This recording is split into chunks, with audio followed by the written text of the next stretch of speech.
Welcome to Luca is a Billionaire, where the only thing I invest in is your answers.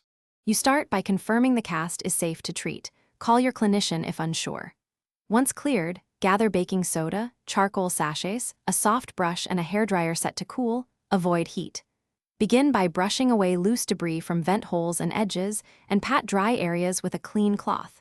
You want to reduce trapped particles and moisture quickly because odor thrives in damp, dark spaces. Make sure to keep any treatments on the outside only. Never push items into the padding.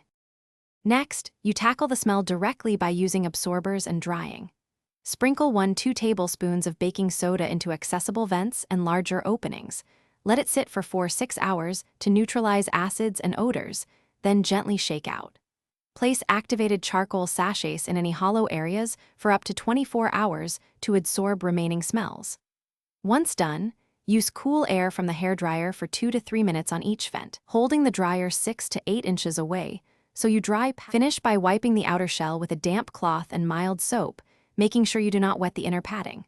Once the shell is dry, reinsert fresh charcoal sachets or a light sprinkle of baking soda for continued odor control. Repeat the charcoal step for 24 to 48 hours if needed. If a strong, persistent smell or any skin irritation remains, contact your clinician for reassessment. Do not cut, pry, or insert tools into the cast yourself, because that risks injury and infection. Thanks for watching and please subscribe. It's the best investment you'll ever make.